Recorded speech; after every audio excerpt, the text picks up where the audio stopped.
Yeah, so do y'all ready to get into this talk about the YSL trial? Please make sure you like the video if you up in here. Please make sure you subscribe to the channel. So Monday we get into the court in the YSL trial. Mr. Sledge, what's going on, Vegas? Latoya Young, Shay 67. So, and Cat, shout out to Cat too. I don't think I said anything. So we get in on Monday, and on Monday, before Sledge comes in, and they was about to piss Whitaker off. I'm noticing that Whitaker is just embarrassed for everybody. She doesn't want to throw the case out, but she's really just like feeling secondhand embarrassment for the state. And that's why she's stepping in to help them out. Same thing Glanville was doing. Glanville felt embarrassed for the state, and he felt he had to help them out because of how crazy they look. That's all it is. So Monday starts, they get to arguing about, let me see. So they brought back in the end of the argument from Friday where they were talking about Brian Steele saying the wrong date. And Attorney Love was like, can I see pretty much give me the transcript now? Let me know what I said, because I'm pretty sure. And the judge is like, no, you were right. You said it the right way. You talked about it being evidence and all that type of stuff. So now this is how I'm interpreting what we heard on Monday morning, because this is when they started to talk about why Rich Homie Quan wasn't being called and he was on the list and all that type of stuff. Neither the defense nor the prosecution has told Judge Whitaker yet that Rich Homie Quan passed away. I think both sides know about it, and I think Whitaker does not know about it. But I think there's a very specific reason neither one of them are mentioning it to the court. I don't know what the state's reason is for not calling him. Maybe because they dropped the ball by not calling him before he passed away, because he was on the list to show up before he passed away. I don't know.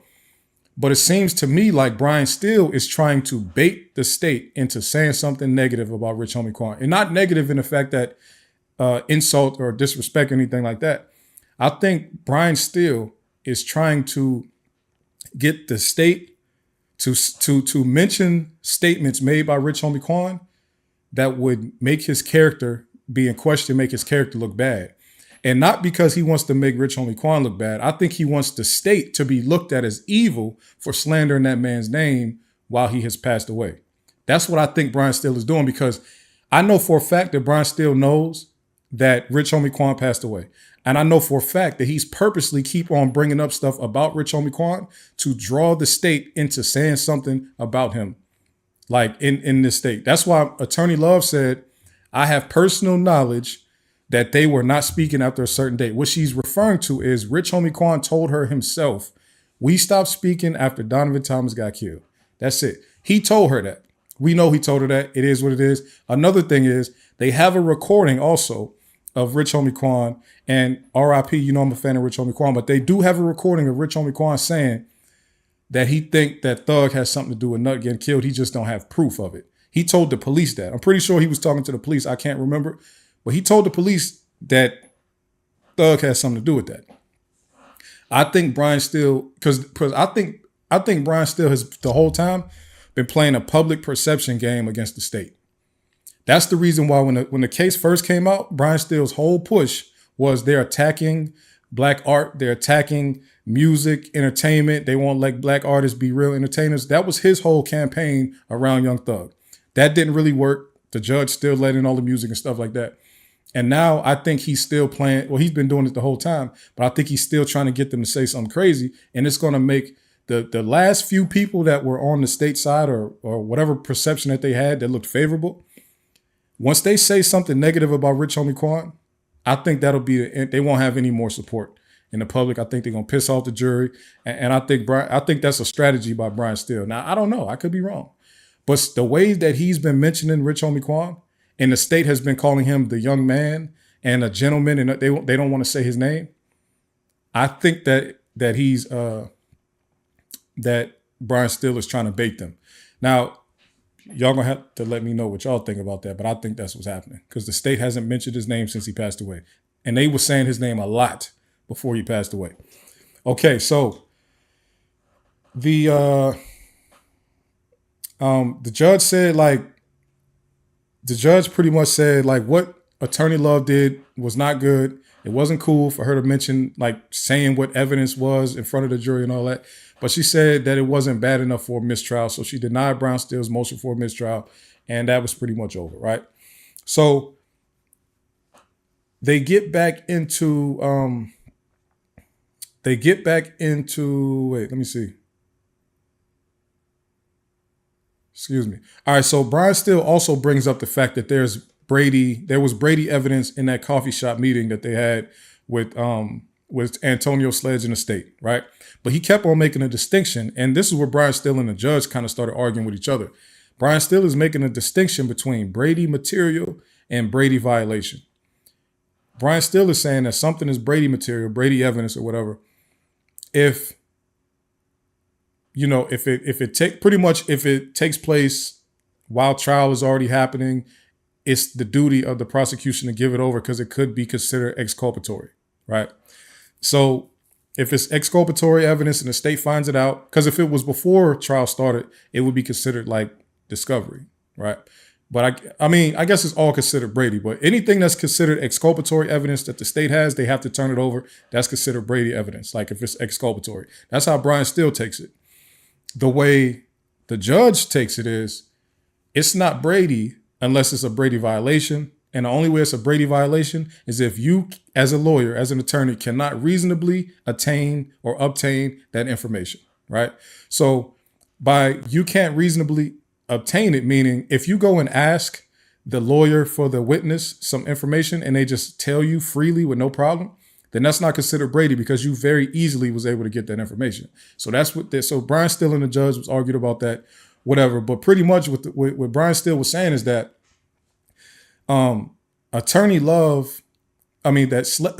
Antonio Sledge told Attorney Love in that meeting that Nut and Young Thug was together at T.I., like T.I. the rapper, T.I.'s studio just a few days before the murder happened, right?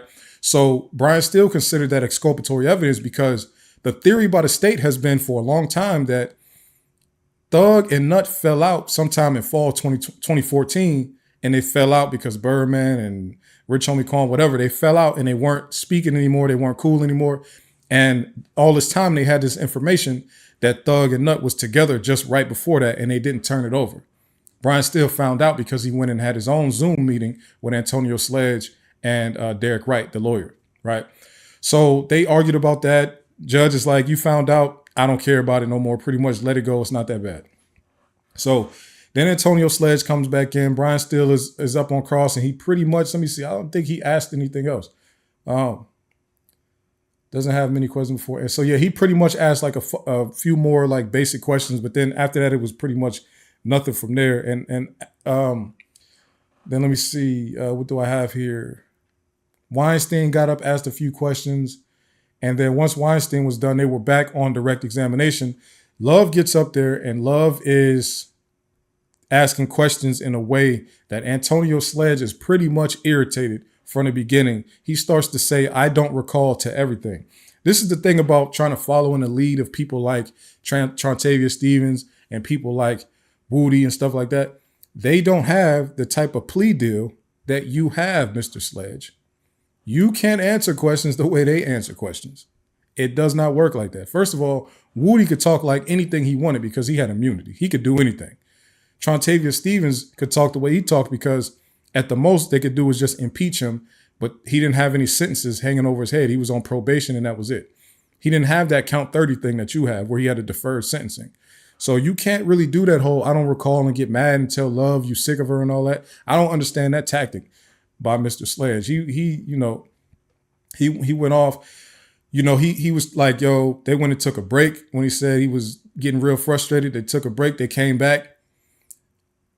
Attorney Love asked him, was he cool? He was like, yeah, I feel better now. So then she starts talking, like trying to talk a little bit softer to him because he felt like she was being aggressive and loud and yelling at him. He like, yo, I'm not one of your kids. You can't talk to me like that.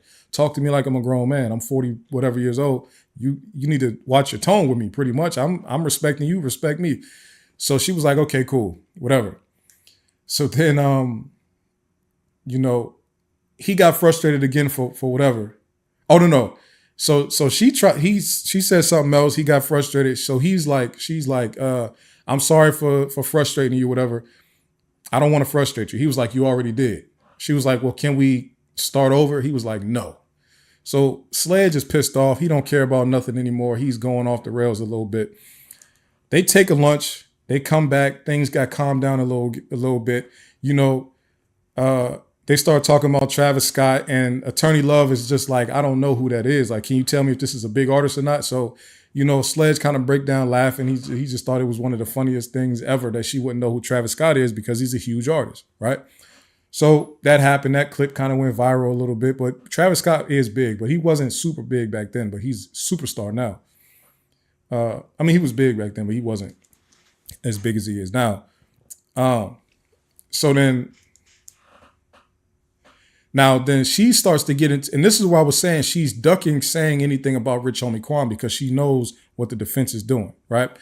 So she asked Sledge, Attorney Love asked Sledge, have you ever heard Young Thug call anybody a B word on stage? He was like, no, I don't remember. I mean, maybe, but I don't remember. I never even really heard him say that word to anybody like that. That's what Sledge said. And then she was like, have you ever heard him replace part of somebody's name with the B word? He was like, no, I never heard that. But what she's referring to is Thug calling Rich Homie Quan, Bitch Homie Quan. Do y'all remember that? They was going back and forth a little bit. He for sure called him that. So again, she didn't want to say Rich Homie Quan's name. She didn't want to bring up his, you know, Mr. Lamar. She didn't want to say his name. I don't understand why she, you know, let me see. So they get into the topic of Attorney Love. So Sledge said that Attorney Love told him not to say something, right? So as he's recalling the meeting that they had at the coffee shop, Attorney Love is trying to press him about it, and he's standing on what he said. His words are, Miss Love, you told me I don't want you to say that, and I'm not going to ask you that, right? And the whole topic was about, he told Miss Love, Young Thug told me to take Woody down to the police station. And supposedly when that was said at the coffee shop, she went and told him, I don't want you to say that, and I'm not going to ask you that. He took that as she's telling me not to say that in front of the jury. So that's the thing that we talked about last week, right? So let me see what else here.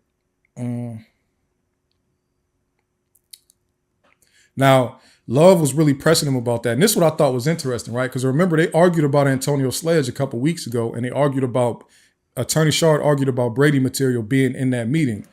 And essentially, it's very interesting that Love would press Antonio Sledge this way. It's almost as if she has either notes of the incident or she has a recording of the incident.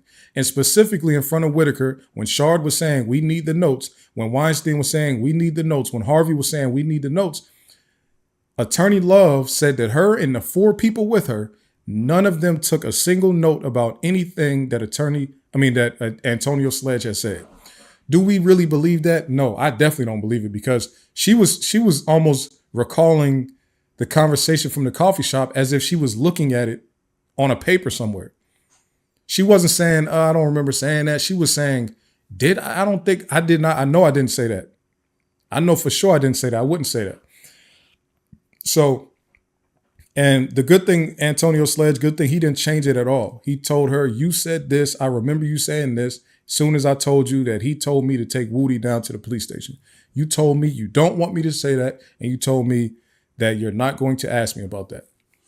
And he stood on that, you know? Let me see here. I did think it was interesting though. So then Love eventually explains to Sledge that she asked him, do you realize that your probation can be revoked if you say that any part of the factual acknowledgement is not true? Now, I thought it was sad because I'm like, when you look at a guy like this Sledge fella, right? He is clearly not competent to stand trial. I'm not saying that he doesn't have common sense. I'm not saying he can't navigate the world and do things and function as a normal adult. I'm saying that when it comes to understanding any type of legal jargon, understanding that deal he signed, he clearly does not understand it at all, right?